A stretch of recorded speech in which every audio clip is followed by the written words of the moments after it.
These Donovan pulled out unfortunately at the last moment, so we have local singer-songwriter Billy Lockett to take over. A warm round of applause, please.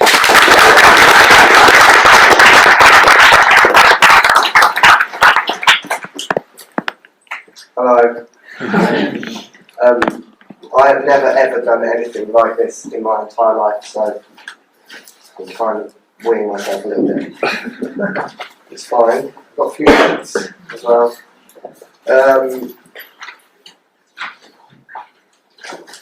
Yeah, okay.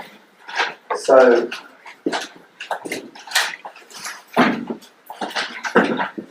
so my name's Billy Lockett, as you can see. I'm a singer-songwriter as an actual job. It does actually happen by miracle sometimes. Basically, I started when I was 8, playing piano classically. Then sort of didn't seem to be very good at anything at school, and only really seemed to want to write songs. And so I sort of left school. I got straight U's in the sixth form, and then left school to become a musician. Obviously, then I'm thinking, God, how do you do that? How the hell do you? Where do you even start about like being famous or writing songs for anybody? How do you get a record out in any way? So the first thing was I kind of started online. I started by uploading YouTube videos. Covers seemed to be the best way to do it because it meant that you got so many more views. People always like a song that they already know. That's the problem. If you're always writing your own songs, if no one familiarises with it, they instantly don't like it. So started doing that. I went down the talent competition route, which I would advise not to do because it doesn't help at all. It doesn't show you off in any way. It's very much. It seems to be all down to votes and how rich your parents are. And loads of little tricks. So if you've got rich parents, great, do it. But yeah, and so I did the talent competition route, and a guy picked me up and signed me to an indie label called DOS 10 Records when I was about 15, 16. And I felt like I'd made it, basically. I felt like a rock star. Got put into a studio, recorded a single, played John Lennon's guitar, all these crazy things were happening. There was no money in PR or promotion or anything, and the single went in the charts. I think it went into like 312 or something, and it dropped. So, but then I got dropped, so I sort of faced like the reality of the harshness of the music industry really early on. Instantly, it was kind of like, okay, we're going to run competitions, and a guy sort of messaged me saying he wanted to be my manager. I didn't even know what management was. I didn't know what to do at all. All I knew was I liked writing songs and playing. And I'd had a few sort of offers, but my manager was quite young as well. My manager was only like 20. He's 24 now, so he's only a few years older than me. But he just felt right. I mean, the first step, if you ever want to make it in this business, is to get a manager who really like gets you and cares about what you want to do. And they're not interested in making money.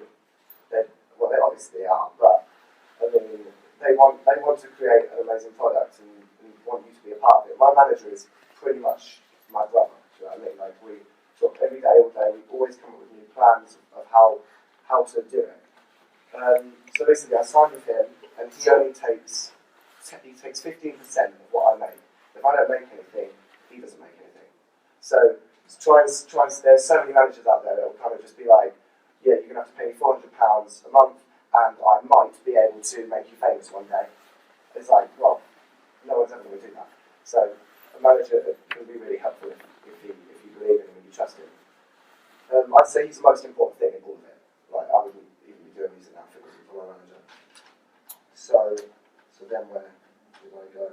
So yeah, then we came up with a plan. So we thought, okay, we need to record. So then you get this problem where you need a record label. Like every musician in the world is always like, I need to get signed.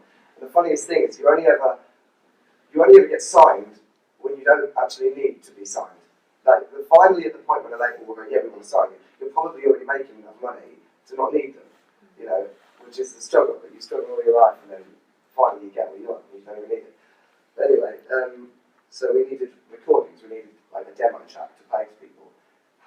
demo track, well, we haven't got any money, or we need to be signed to get the money to get the demo track. So it's that catch-22 kind of thing going on.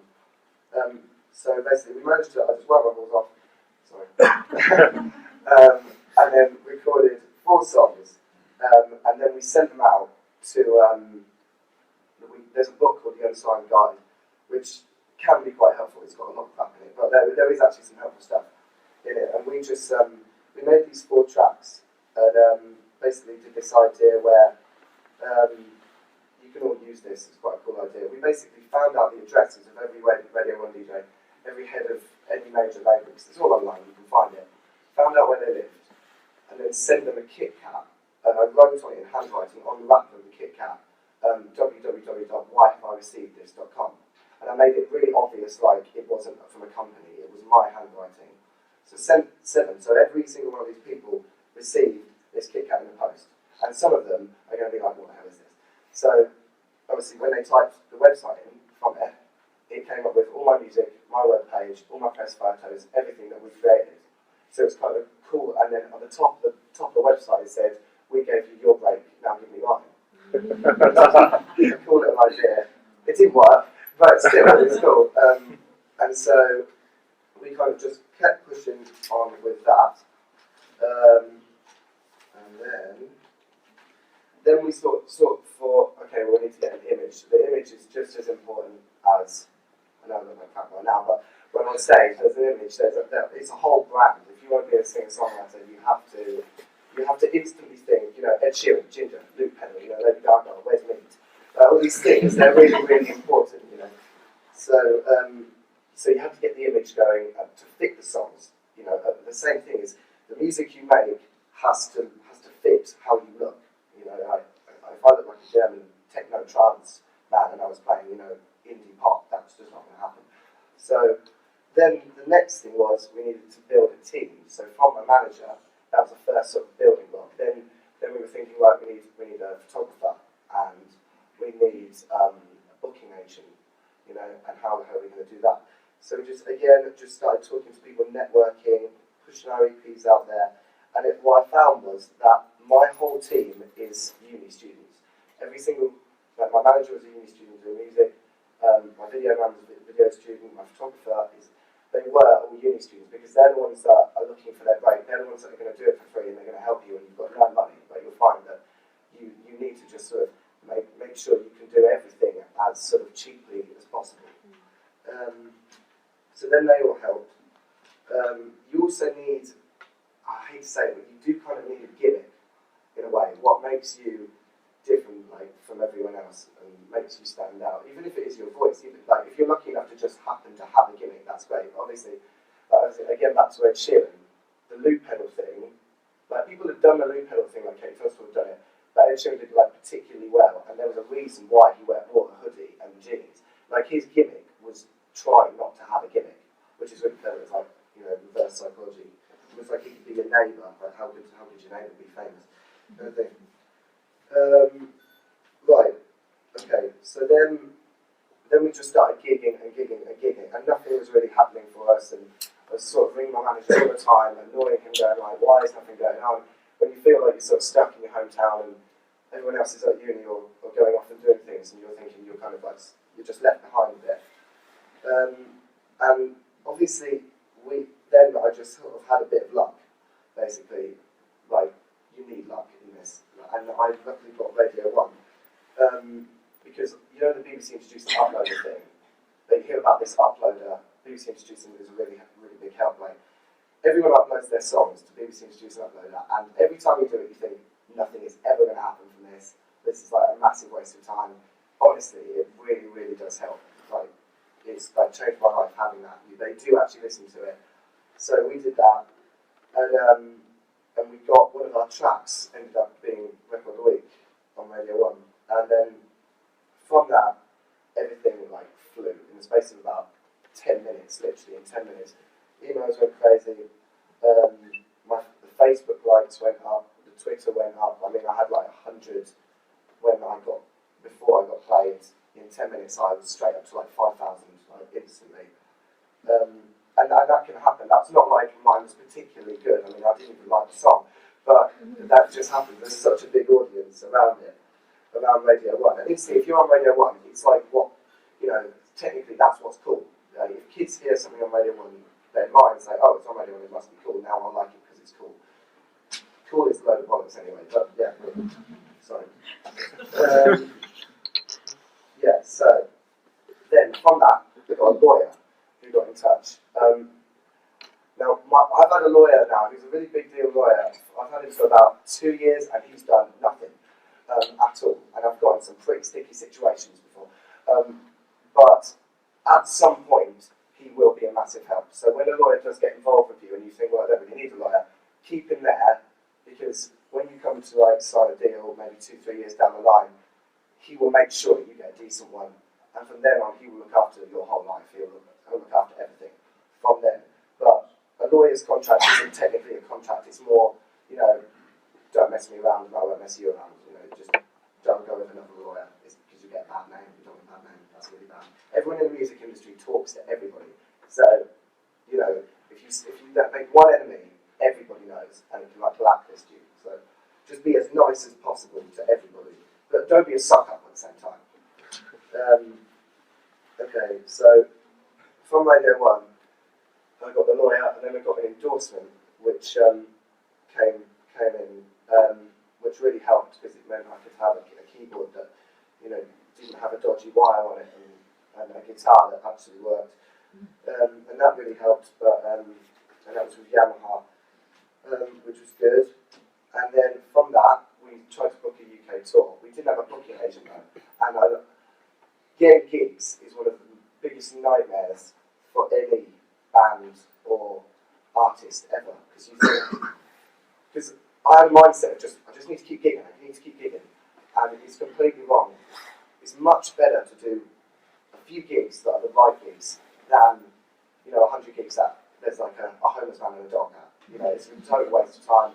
You kill yourself, get into some terrible village near Birmingham to play for like 3 people, or you can just wait and focus and really try for one show with a good support slot in front of 200 people, and that really helps. So luckily we got a tour of this Radio 1 thing. It wasn't very big. There was probably about 10 people at each show. We pretend that we'd sold out some of the shows when there was like 20 people there. But it was a start. It was the first sort of proper fans, actually, people that I didn't know that knew my song. They were only there to hear the Radio 1 song, but still, they were there, so that's okay. So from that, we kind of did our first little tour, and that sort of started to become a little bit of a cult. And then we started pushing online, and Facebook started going up. And online is so important. Like, I can't even, it's 2014. Everyone is online. Everyone is focusing on it. There's so many tricks that you can do. Like, every time you put a video up, you tag every single artist that's in your genre doing well at the time, so that when they type that song in, it'll come up with yours on one of the search-related things.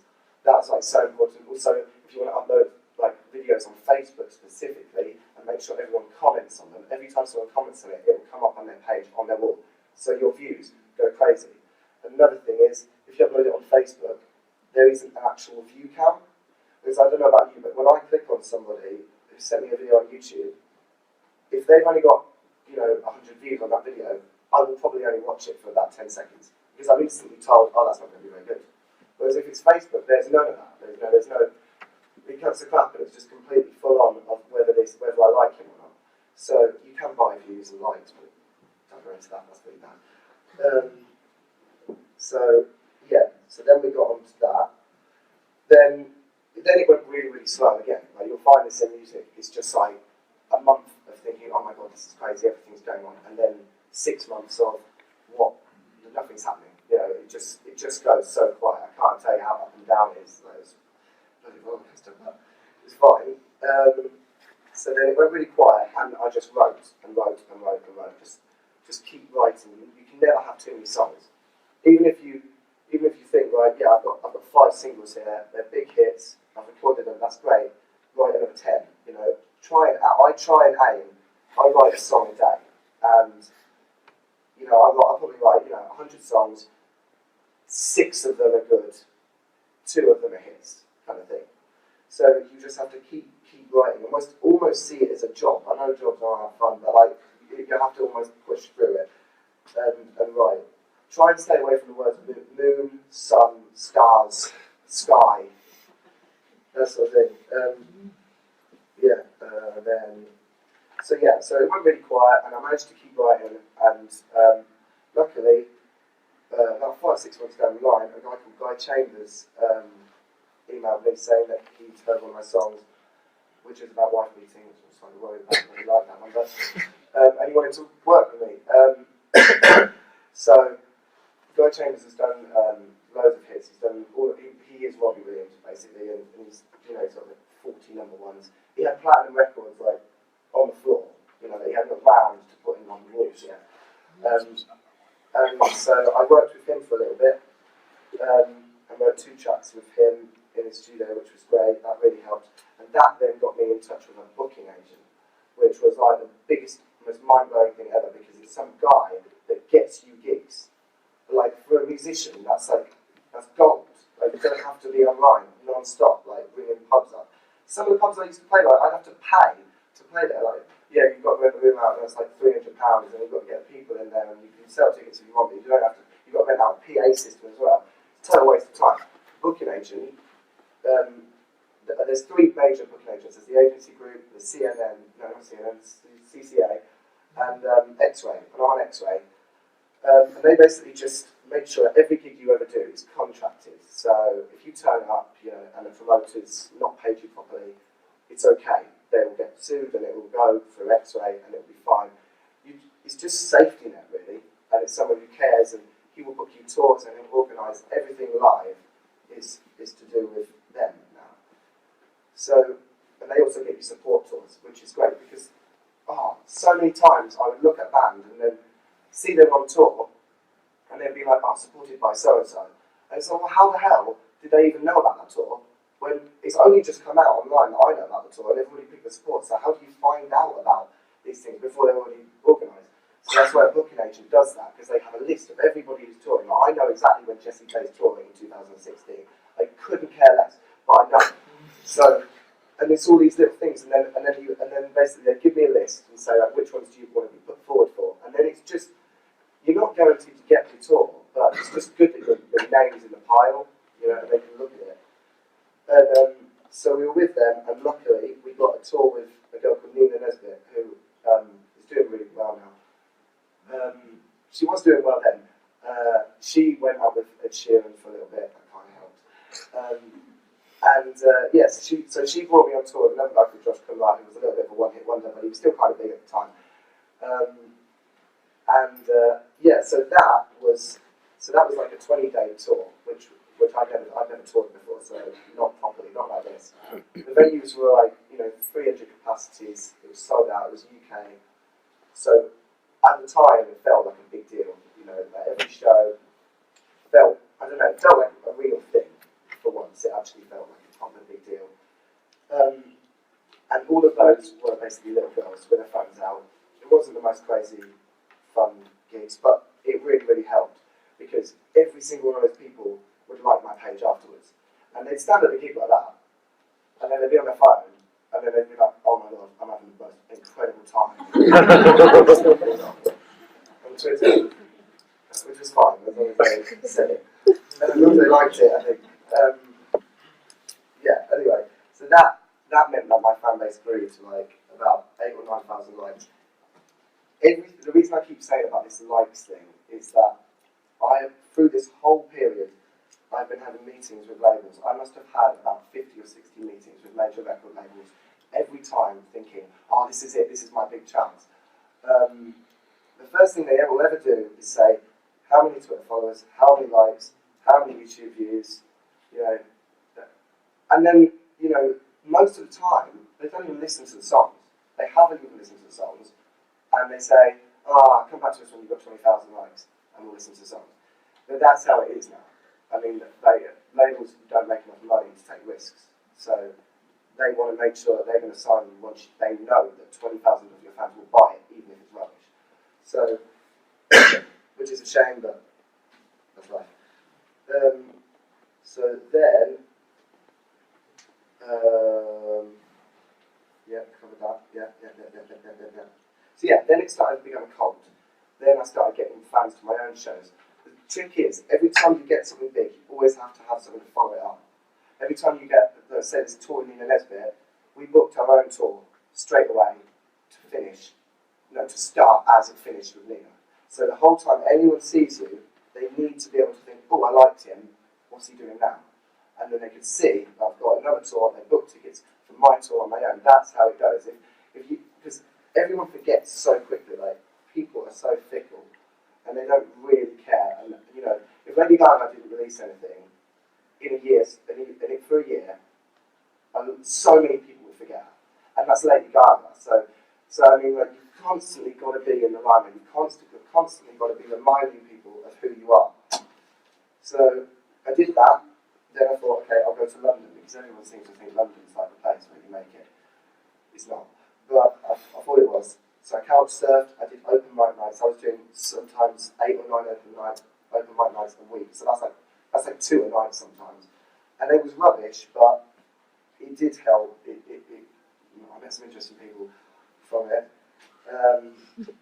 But again, I mean, my booking agent meant that I didn't have to do this anymore, so I could actually gig in decent places. From that, labels were always interested again, but the label meetings that you'll find, you're going to the meeting with your manager, because you'll have a manager by this point, and it'll be like, oh yeah, you went on holiday the other day. Yeah, it was really nice, 2 weeks. Yeah, and we just have this crap chit-chat, and everybody knows in the room, it's literally like, are you going to sign me or not?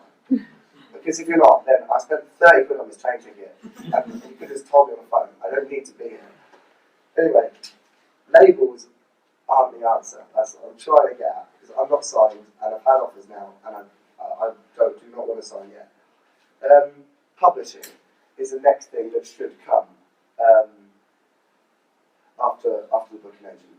Publishing can be really good now, because a publisher could come up to you when you're nobody and say, okay, I'll sign you, I'll give you 30 grand, and everything that you do, we kind of own.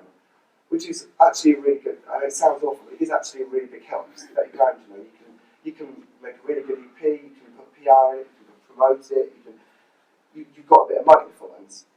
If you hold off on the publishing, I've held off on the publishing. If you hold on it for just maybe a few more years, your publishing deal will, quadruple. Ed Sheeran didn't sign a publishing deal until he already had 60, 70,000 likes, I think, and that meant that his publishing deal was $250,000, and his label he didn't sign until like years and years on, and that meant that it was one of the biggest deals of the past 5-10 years. So yeah, just don't rush into something too quickly and think, oh, 30 grand, that's amazing, let's go for it. You just chill out and keep working.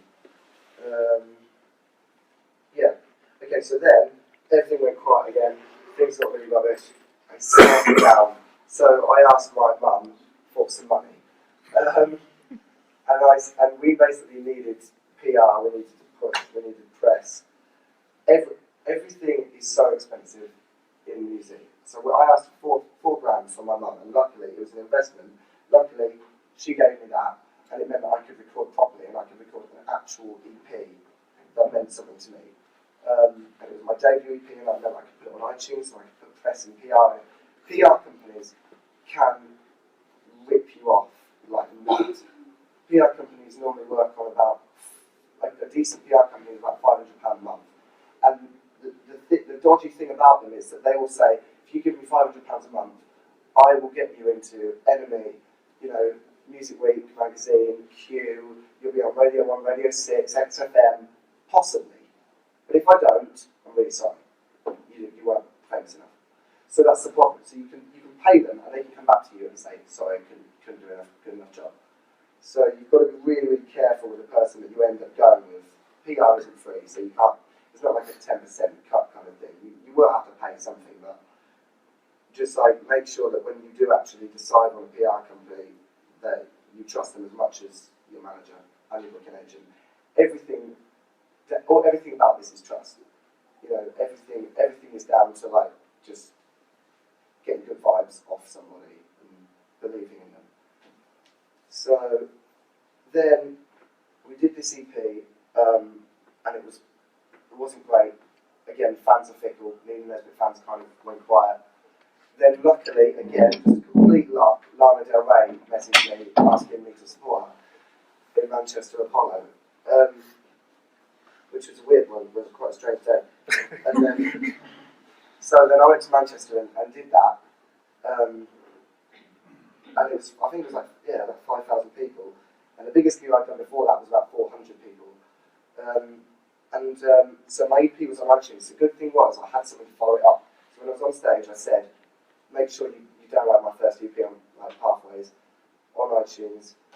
And luckily, because of Lana, it went straight to number 3 in iTunes, which really helped things. That meant that we got all the festivals.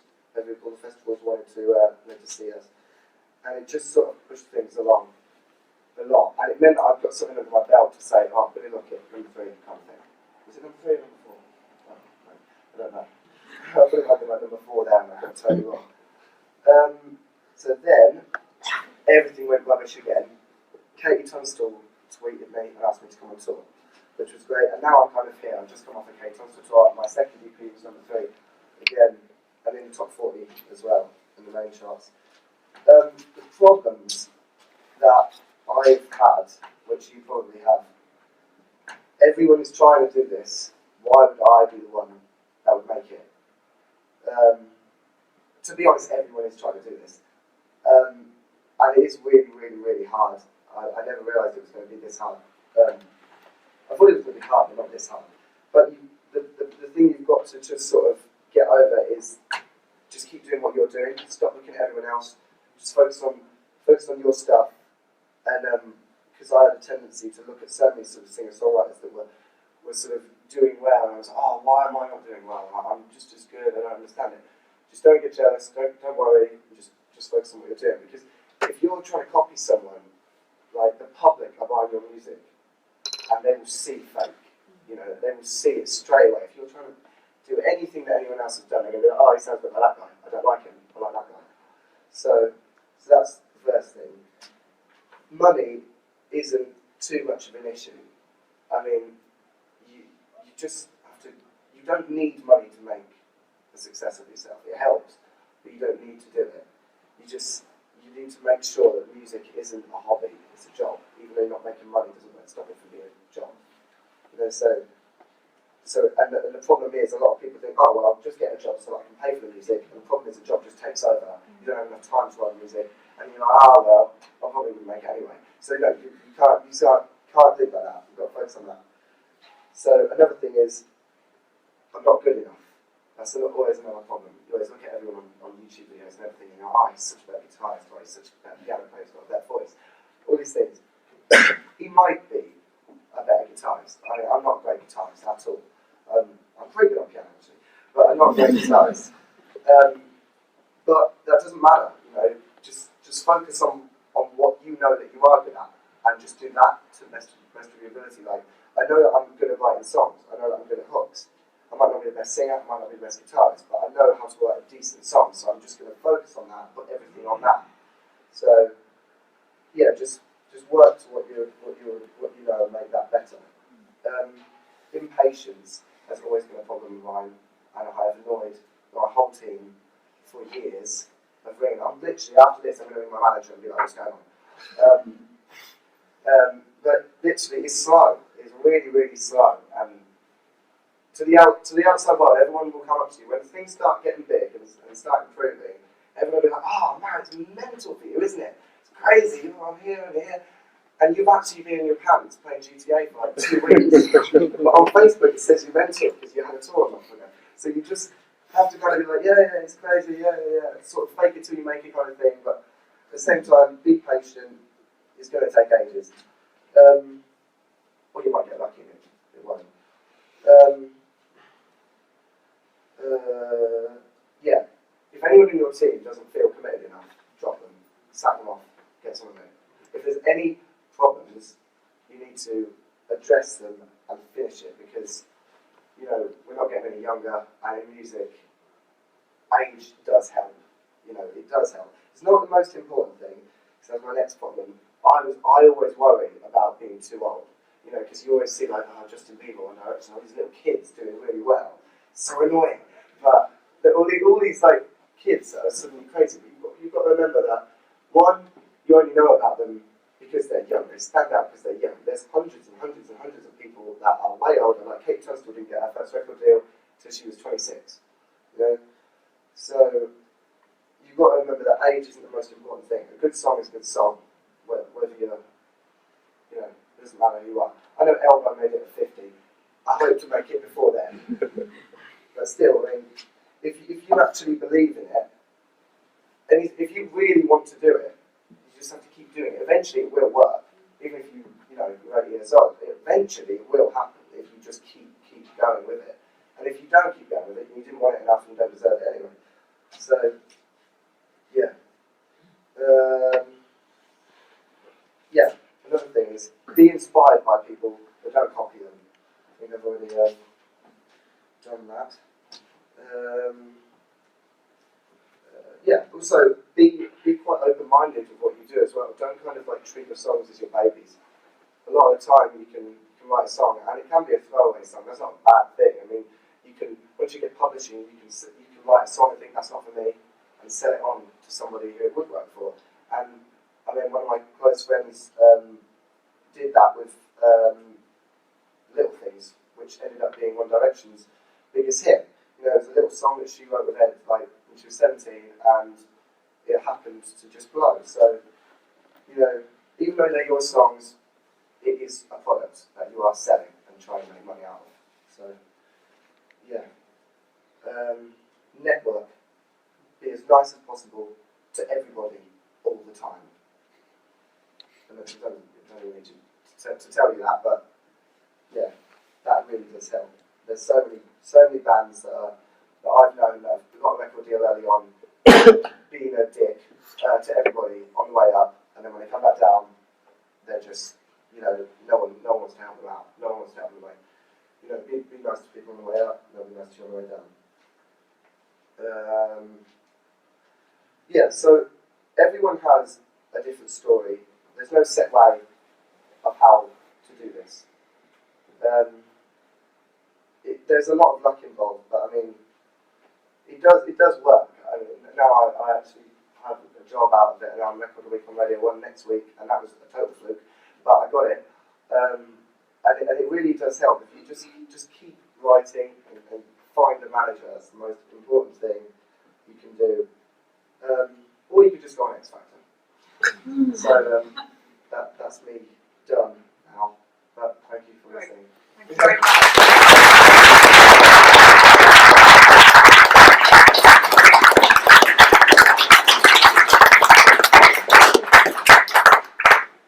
Okay, so do you want to do Q&A now, or would you like to grab a quick coffee and we'll reconvene? Just do quick questions now and then we'll...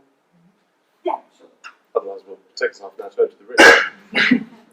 Okay, so who's got some questions about that? I have a question straight off the bat, which is you keep talking about how hard it is, Yeah. but why do you do it? I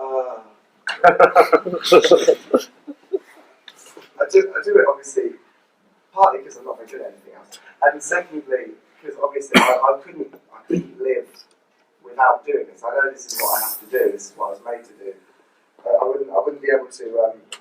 I wouldn't be able to do anything else. I have to do this, and I have to make it in this. And I'd rather keep trying and fail than not try. You know what I mean? So yeah, I do it because I love it. Basically. I only have any questions. I was going to say, like, you're talking about being really active in social media and stuff like that, Yeah. writing a song every single day and all that. It sounds like you have to kind of spend a lot of time really being really insular, like on your own, just kind of focusing on stuff. Yeah, massively. I'm always on my phone. I'm always replying to fans. I'm always replying. Fans love it when you're real, when you're a real person. You know, they love the fact that Twitter has made it so that celebrities aren't these unattainable, crazy guys. You can actually get a reply. And so, yeah, just like you're doing a social recruits, you know, I'm at a house party or something, and I'm always like having to reply to like Twitter things, and But it's worth it, you know, because every single one of those people you reply to might think, oh, he replied to me, I'll go to his show. You know, I'll like his songs more, I'll listen to them. It's like, honestly, like, every single person counts, even if you've got, like, thousands of fans. And people forget that a lot, actually. When they start to get really big, they just, you know, they forget. They shouldn't. Sorry, I sort of tutors asking questions. You're not currently signed to a label at the moment. You've got your team around you. I mean, in terms of the mechanics of getting your music out, you know, on iTunes and wherever, and dealing with your publishing, I mean, do you have to kind of police that? Is that Well, down to other people around you? a label just basically gives you a team that I've already got myself by just finding them individually. A label basically gives you an advance, which helps, which is money, basically, but it also just gives you the team, it gives you the producer and, you know, the PR and all of that. But I don't really want that, because the problem is if you get that from a label, if a label drops you, you lose everything. Whereas if you haven't got that, you've got individual people, you can't really get dropped unless, you know, you lose loads of your friends, which is really unlucky. So, I think my team is basically a label. It's just not got that, the name. Yeah. I wanted to ask, from a distribution point of view, do you work with, do you contract someone as a company to do it, or do your team on your own, do you work it out? No, it's a company called Ditto, but I mean, they're just a normal company. There's loads that distribute. They do iTunes, Amazon, Spotify, all those things. You don't need a record label to do that. I mean, you need a record label to get an HMV, but that isn't really going to help you anymore. Not many people buy CDs. Like, I was on a bus the other day, and I overheard a kid say, "Oh yeah, if you bought the new so-and-so album," he was like, "Well, why would I buy it, idiot? Why would you buy music?" So it's like, it's quite a panic. But iTunes is still quite normal to buy tracks on, and if you put it on iTunes as well, it means that you have a lot more of a chance of getting in the charts, because iTunes charts are so much smaller than official charts, but you can still be in the charts, and labels will like that sort of feeling. You only need to sell like, you know, 3,000-4,000 copies to be in the top 40 in iTunes, which isn't, honestly, it isn't a lot. It really, really isn't a lot compared, because you think, oh, top 40, God, you have to sell hundreds of thousands of copies. No, nothing like that. So we just use Ditto. There's loads of companies, you just have to Google it and just register. It's literally as simple as that. I might know this because I'm in elbow age state, so what's couch surfing? Couch surfing. It's basically where you just like surf couches. So yeah, so you kind of like just ask for favours. I can't afford a place in London, so I play a show, stay at my mate's house on a sofa, make friends with everybody I could, and just stay where I could. And like, I did a lot of house gigs as well. I forgot to say about that. Actually, house tours is such a good way of making fans. You basically just when you put like a couple of thousand fans on Facebook, you still need a few fans. You can I just put out, I'm going to play your house for like 200 quid. And somewhere to stay, I'll do a gig in your front room. And I did that, I've done that hundreds of times. I mean, I'm still doing that, you know, I've got one tomorrow, and I've got two next week. So the best thing about that is that your fans then become your friends, and they really care about you, and it's awesome as well. You know, you turn up, you know, you have a glass of wine, and they bring all their mates around, and they all sit on the floor, and you just play an acoustic set. You only need to play like 6 or 7 songs, and then you know, sing along, and then, I mean, the great thing is you can tie that in with tours as well. You can say like, oh, if you book me for a house gig, if you buy 10 tickets for my show in Manchester, I'll come and play your house. You know, so that means that they're buying tickets for your show, and you're playing at the house, which there has to be in Manchester as well. You know, it really helps. You can just, the fan base flies, you know, because then it'll be like, I met Billy Lockett, he played at my house, and then we'll be like, who the hell is Billy Lockett? Yeah, and then it starts to spiral. So house gigs are the best. Like, you should totally do. Right. I have one as well. For a musician, I would play a lot of open mic nights. But when I write my songs, I have this fantastic tapestry of music that it's all beautiful, and then I play with a guitar, and then all that's lost. You have to go and commit to a song when you're playing it live, and everything has to be as beautiful as you imagined. Yeah, I mean, it's never going to be as good as you have it in your head, but I mean, I think that you have to adapt your songs to a live performance. Like the songs on the record. Are you talking about how when you actually record it, say you record it and you produce it and you have this massive feel of how it's going to sound, and then when you translate it on a guitar and a vocal, it's just stripped back and it seems like no one's getting the right idea. Is that what you mean? I've had one song where I had like this pancake thing going on. I was like, that's not going to happen live. Okay, but you can loop it. But it's things like that sort of made the way around it and hands are all over the place trying to fill it out. But it's sort of like keeping true to your record because you're always trying to be putting advertising that. Yeah, true. But at the same time, when someone comes to see you live, they want to see something different. You know, like all my records have drums and bass and everything on, but when I play live, it's literally just me and a kick drum.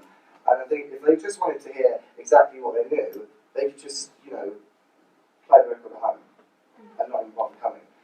So I like the fact that it is different, and I can change it and translate it and make, you know, a 3-minute song, a 5-minute song, or just so those are cool little twists. Because people are paying money to see something. You know, they're watching a show. You know, they're not listening. They're watching it, you know, so keep them interested and change it around. So your manager was a uni student when you met him. Did it not worry you having someone that didn't have the experience in management? How did he get over that? Well, it worried me in the fact that he was really young. But being young was a good thing because he was really great on the whole Facebook and Twitter and everything, which I had no idea about. Whereas a lot of managers tend to be 30, 40 years old nowadays, and they have no clue about Facebook, you know, or any of that. I mean, they think MySpace, you know. So one of them was like, "We'll get you a MySpace page." Right. So yeah, it is good. It is good being. Also, he had a merch boy for Fratellis and Palmatini. A few other people. I don't say merch boy, but he had watched how a lot of bands messed up supporting Paolo. So that did help. I think that literally it was. I signed the contract with him about a few days after meeting him, and I didn't really know much about him. I just got good vibes. Like that's all I can say. I just felt right signing to him, and there were probably loads of other people that probably had a better, you know, press release and sort of track record, but I just trusted him really, which is probably the most important thing. You said like you write a song like every day. Like how? I kind of have two questions actually. How long would you say it takes to write a song, and also where do you get your ideas and your inspirations from? Some songs can take me 5-10 minutes if it just flow and it works and it fits. Some songs, you know, can take me months, weeks. You know, I come back to them and I fiddle with them. You know, I have a riff for ages, but I'll have a verse, and it's an amazing verse, and every chorus that I put on it just sounds like it goes down instead of up. All these things. So there's not really any like time limit on it. But yeah, I mean, so, I tend not to write about love a lot. Like actually, nowadays I kind of do because people are telling me I should. But like the songs I most like writing about are interesting subjects. So I've got a song about cancer, a song about wife beating, a song about, you know, divorces, and a song about really nice stuff. You know, so yeah, I think try and keep it as interesting and cool as possible because I don't know. I think just me personally, I'm just bored of the same things all the time, and everyone's scared to write about dodgy subjects. But a lot of miserable things tend to be the most interesting and exciting. So don't be worried that you're being really depressing. Like, you know, depression isn't necessarily a bad thing sometimes. Yeah. I have a quick question. Sorry.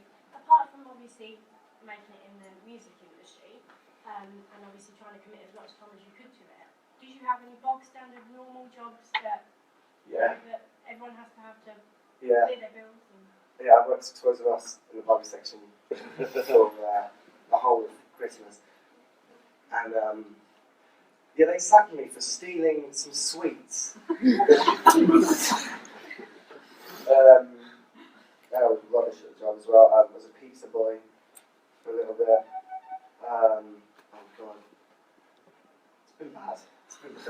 Yeah. Joe's Diner. I'm really bad with trays, so I used to drop everything all the time. It's just not for me. A golf club. I've never played golf in my life, but I went to a golf club. Yeah. You have to do that. You have to do it. But in the end, I just thought I'd rather be broke than, ruin myself in this horrible job. But yeah, I mean, it does help. I think if I had a job, it would have really helped me to have made the money to push my music. But when I got home from work, I didn't want to play music. I just wanted to, get over the fact that I'd just been in that awful place for 8 hours. So I don't think a job is a good thing at the moment if you're at this stage, if you're trying to do music. My question is around if you're trying to write a song every day, are there sort of builds on what Jade had asked, are there techniques you have to try and get yourself thinking about how you can extend something or how you can turn it? How much does sort of thinking about the harmony or the theory behind stuff influence what you do? It depends what you're writing. It depends what you're writing for. Like, if I'm set out to write a pop song, it has to be under 3 minutes 15. And if it isn't, I'll cut it down until it is. Some songs are like, 4.5 minutes, 5 minutes, but I don't care because it felt right like that. But yeah, there is a kind of like general structure that I do. I mean, like, a lot of you might not need to follow that structure. Obviously, like Old J and Radiohead, I have no idea. I've spent weeks trying to work out how Old J structures their songs, and I just can't get it now, so I've just given up. But with me, it's kind of, verse, chorus, middle, eight, chorus.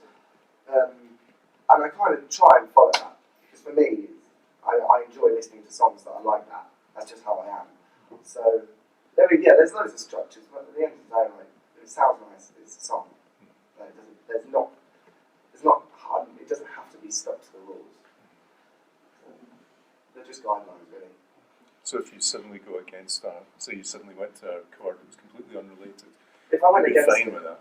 If I went against it, for me personally, I probably wouldn't write a very good song. Because I just wouldn't know where I was. Right. Yeah. Great. Right, that's wonderful. So now I've got any more questions? That's great, thank you very much for coming out.